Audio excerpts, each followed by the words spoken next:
conscientização sobre os cuidados integrais com a saúde do homem. Saúde mental, infecções sexualmente transmissíveis, doenças crônicas como diabetes, hipertensão, entre outros pontos, devem ser sempre observados pela população masculina.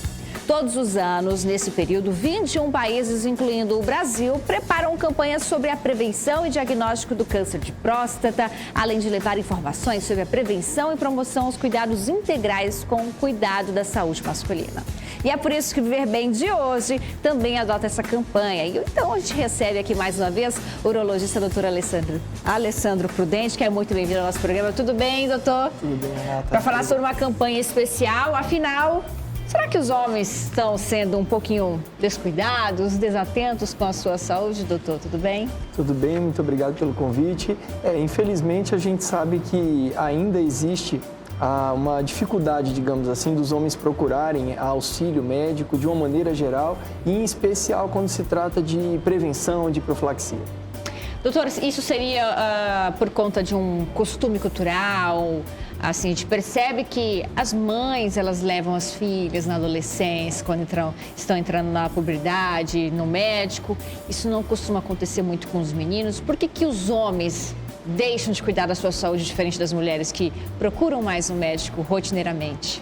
Nós temos na nossa sociedade a cultura da mulher procurar o médico independente de qualquer sintoma, independente de qualquer quadro clínico. Já os homens isso não ocorre, acaba que ele só procura quando realmente tem uma necessidade maior. É verdade que nos últimos anos nós temos começado a observar uma pequena mudança nesse quadro, existe hoje uma maior conscientização e os homens aos poucos estão começando a procurar mais a ajuda médica, mas ainda precisamos melhorar bastante e essas campanhas como o Novembro Azul é muito importante para isso. As meninas e mulheres procuram um ginecologista e os homens?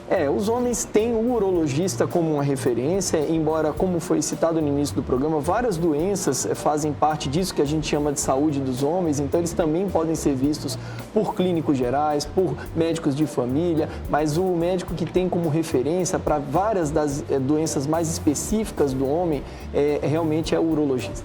A partir de que idade o menino ou o homem deve começar uma visita com frequência, então, no urologista para saber se tem que procurar outros especialistas, para acompanhar a sua saúde rotineiramente? O homem de qualquer idade pode procurar o urologista se estiver sentindo qualquer coisa. Agora, nós temos a recomendação de procurar de forma frequente o urologista a partir dos 45 a 50 anos de idade para exames independente de estar sentindo alguma coisa. Isso aí mais relacionado às doenças da próstata, como a gente ainda vai comentar. Agora, durante outras fases da vida, como na infância ou na adolescência, sentindo qualquer sintoma relacionado a algumas doenças comuns nessas faixas, ele deve procurar o urologista. Já que estamos falando sobre a saúde do homem, já que estamos com essa campanha focada no público masculino, a gente separou aí algumas doenças por etapas da vida, que são comuns em diferentes etapas da vida do homem. A gente vai colocar na tela então para o doutor comentar uma a uma.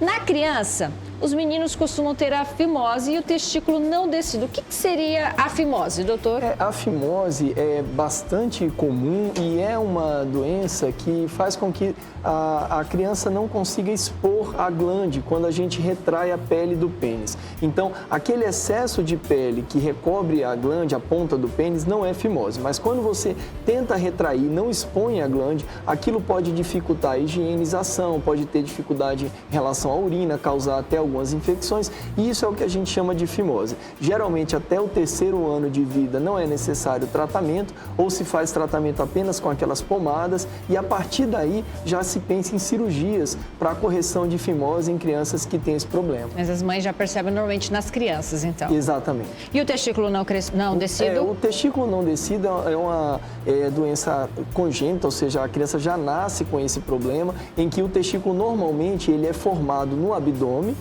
e durante a gestação, quando a criança ainda está no útero, ele migra para a bolsa, para o escroto.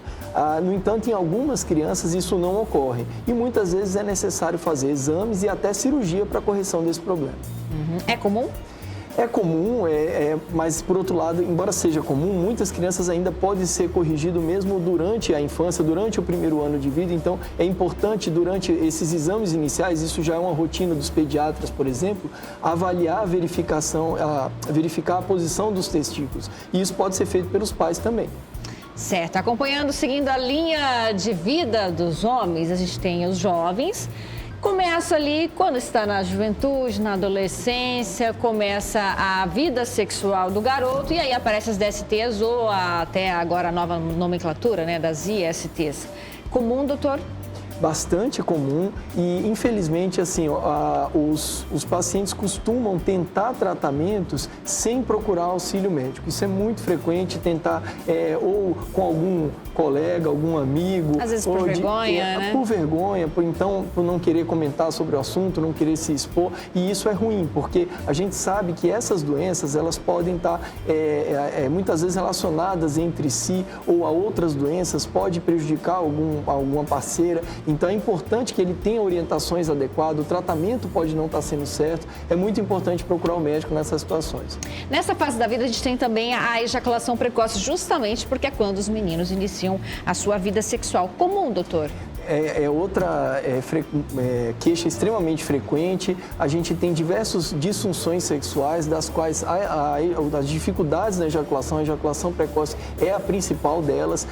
Tem tratamento. É uma doença? É uma doença, é considerado uma doença, tem tratamento. A origem nessa idade, na maioria das vezes, não é orgânico, é psicogênico, mas pode ser tratado tanto com apoio psicoterápico, com algumas terapias comportamentais e também com medicamentos. Muito bem, estamos falando sobre a saúde do homem, estamos no Novembro Azul, você de casa não saia daí que a gente já volta.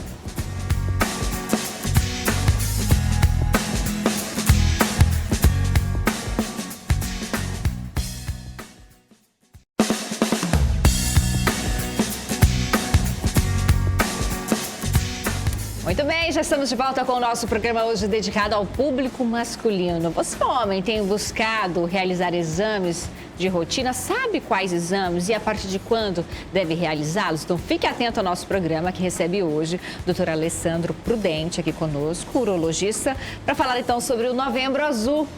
Estávamos há pouco ali numa linha do tempo dos homens, né, doutor? E aí sim chegamos à vida adulta do homem. Na vida adulta a gente tem ali, e também dos idosos, comuns: tumor de testículo, disfunção erétil, câncer de pênis, andropausa e o câncer de próstata. O tumor de testículo é um tumor comum, doutor? Não, é um tumor mais raro, é um tumor que acomete adultos jovens, na verdade, e é importante dizer que é um tumor que tem um tratamento com um excelente resultado, principalmente se a gente detecta isso logo no início. Diagnóstico precoce. Então, exatamente, é muito importante.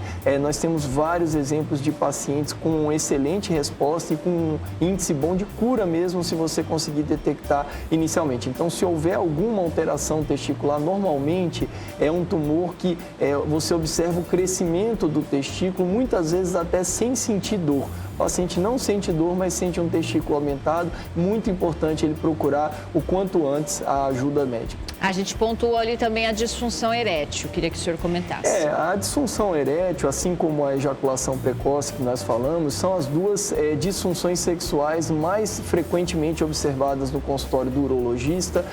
Mais uma vez, a gente hoje tem a maior parte dos pacientes tentando o tratamento por conta própria, sem procurar auxílio médico. E nós sabemos que todos os tratamentos são perigosos sem uma orientação adequada, sem uma avaliação prévia adequada. Não são todos os pacientes que podem usar qualquer tratamento disponível. Então, é algo comum, é algo que a gente tem bons tratamentos hoje, então você não precisa conviver com isso, mas é importante que você faça uma avaliação e que você descubra qual é o tratamento mais adequado. Hoje existem tantas alternativas que é importante você avaliar bem o paciente e individualizar qual o melhor tratamento para ele, qual o melhor medicamento, dosagem ou outros tipos de tratamento. Então, é muito importante fazer uma avaliação cuidadosa do paciente. Assim como o Outubro Rosa, no Novembro Azul a gente tem alguns tipos de câncer também. A gente tem aí o câncer de pênis, doutor. O câncer de pênis vem sendo bastante evidenciado, principalmente em razão de iniciativas da Sociedade Brasileira de Urologia, porque é um câncer considerado um câncer prevenível, uma vez que ele tem muita associação com a higiene da região genital. Por isso que o tumor de pênis, ele é tão comum, o câncer do pênis é tão comum em regiões com baixa renda, em comunidades de baixa renda, pessoas que têm menos esse tipo de hábito. Então, é muito importante, assim, as orientações básicas de higiene com a região genital podem diminuir a incidência desse câncer. Outra coisa muito importante é realizar a cirurgia de fimose para aqueles que têm, porque a gente sabe que também diminui a chance de desenvolver e ainda aumenta a chance de dar o diagnóstico. Certo, então é um tipo de câncer que normalmente costuma ter aí medidas de prevenção. E já o de próstata? O câncer de próstata é o câncer mais comum dos homens, então o câncer de próstata, depois do câncer de pele, é o mais frequente, é o que faz o paralelo com o câncer de mama nas mulheres. É um câncer que é muito importante pela sua incidência. É verdade que se você detectar ele no início, ele pode ter um tratamento que leve o paciente à cura, ou em algumas situações, é importante que seja dito, alguns cânceres nem sequer precisam ser tratados. Eles podem até ser acompanhados, dependendo das suas características, enquanto que outros precisam de tratamento, onde a gente sabe que hoje os principais tratamentos relacionados ao câncer de próstata são a cirurgia e aquelas modalidades complementares. Tem boas chances de cura?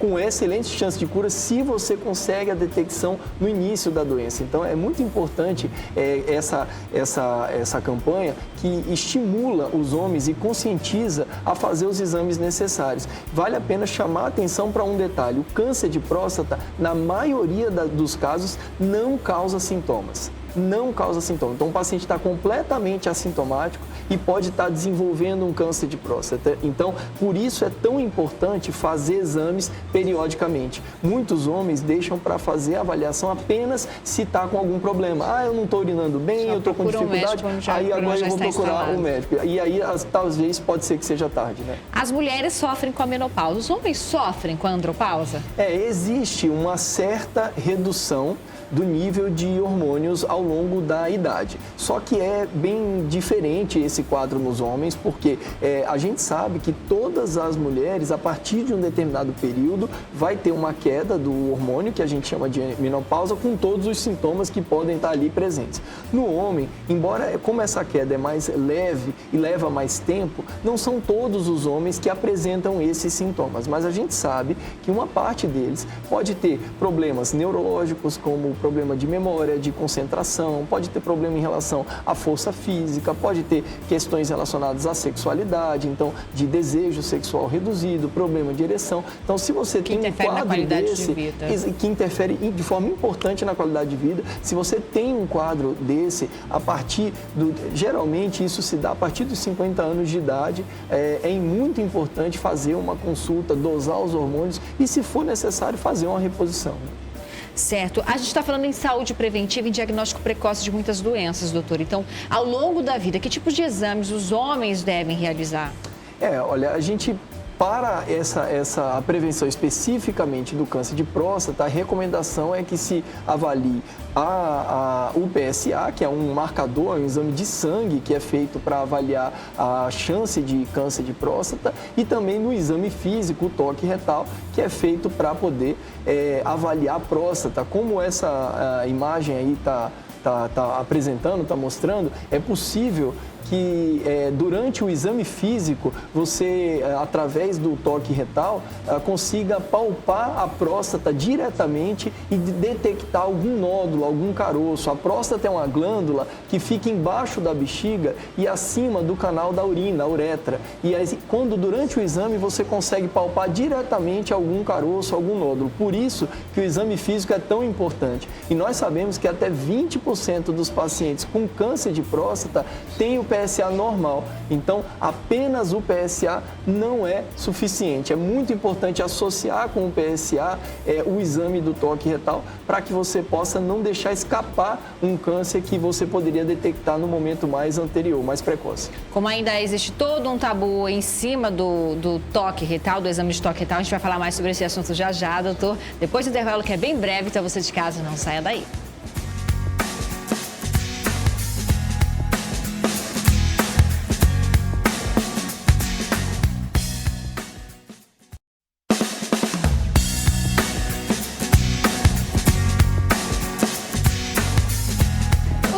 Conhecidos por não darem tanto atenção à saúde quanto as mulheres. Segundo uma pesquisa feita pela Sociedade Brasileira de Urologia, o descaso é tão grande que 50% dos homens que procuram urologistas fizeram isso apenas porque as namoradas ou esposas fizeram pressão. É por isso que a gente quer criar uma consciência em você, homem, você que está nos assistindo agora no Novembro Azul, quanto à saúde, ao diagnóstico precoce de algumas doenças, exames de rotina. Inclusive, doutor, nós mostramos no bloco anterior como funciona o tão temido toque retal, né? Que ainda existe, querendo ou não, um tabu em cima deste exame. O PSA, ele substitui o toque retal?